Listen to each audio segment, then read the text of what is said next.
As you saw in the previous video, there are many reasons why you might construct an outline before beginning the writing process for any paper.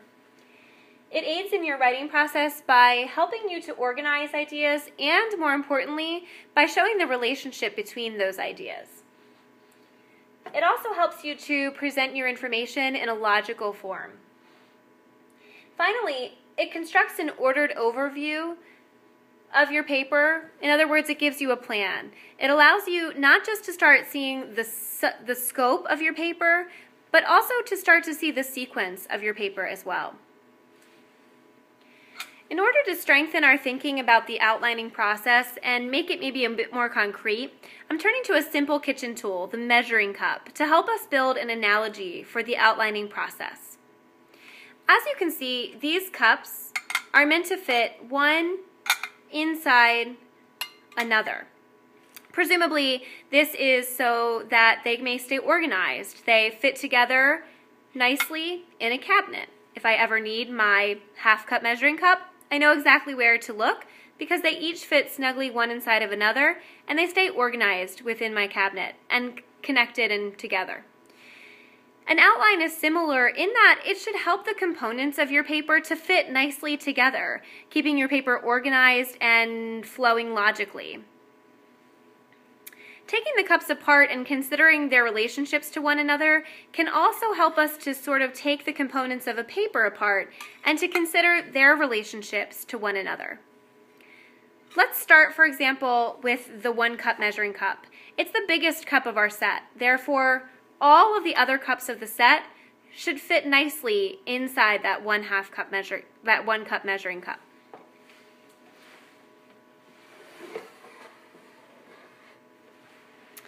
If we apply this to our paper, our 1 cup measuring cup will become equivalent to the thesis statement of your outline.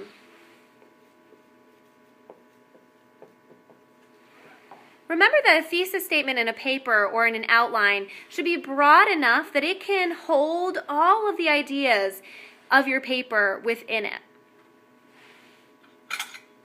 If we continue our metaphor, then the 1 cup measuring cup, the one that's meant to fit directly inside the 1 cup, can be equated to the topic sentences of your outline.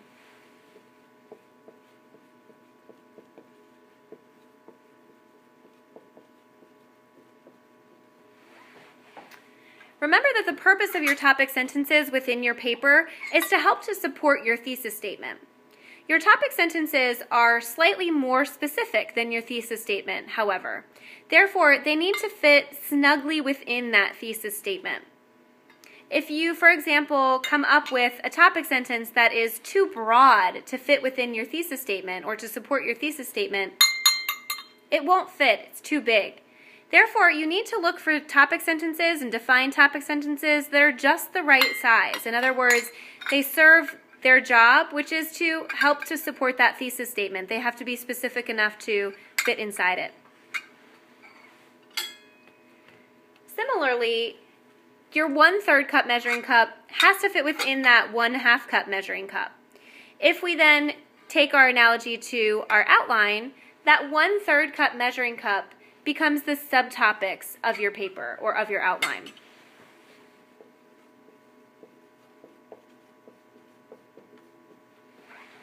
If we keep in mind the new mantra from your previous video that at this level in your writing career, 1 topic does not necessarily equal 1 paragraph, then it makes perfect sense that your subtopics will start to take on and to shape those paragraphs within your paper.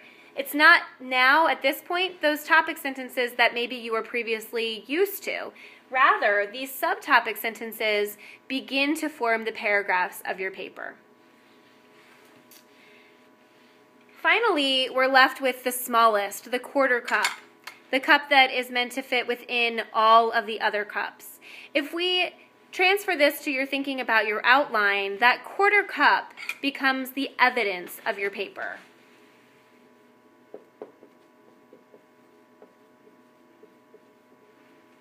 Your evidence in your paper is the most specific information that you are incorporating into your paper.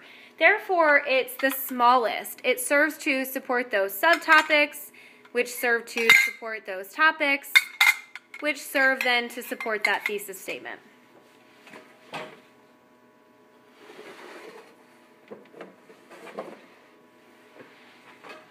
So far we've established your thesis statement, the 1 cup, we've established the topic sentences, the half cup, and we've established the subtopic sentences, that 3rd cup. The 1/4 cup, or your evidence, can be composed of many different things depending on the type of paper that you're writing. For example, if it's appropriate, they might take the form of quotations, either from primary sources or from perhaps secondary sources. They might take the form of facts, cold hard facts. They might take the form of examples. Maybe they're examples from history or from current events or from literature or the media. They may also take the form of anecdotes. For example, if it's appropriate in some paper to provide personal experience, then it might be appropriate to provide a short anecdote to help illustrate your point. Finally, and perhaps most importantly, analysis is another form of evidence that you are giving. It's that analysis that is your own voice that helps to be the connective tissue between all of these other types of evidence. So we've just established the general components of a paper or of an outline. The thesis statement, the topic sentences, the subtopic sentences, and the evidence. And we've also developed a general rule or a general guideline for outlining, and that is that each level of an outline has to be small enough or specific enough to fit inside the level above it. In other words, your evidence is small enough to fit inside or to support your subtopics.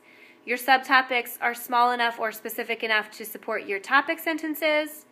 And your topic sentences are all small enough or specific enough to support that thesis statement.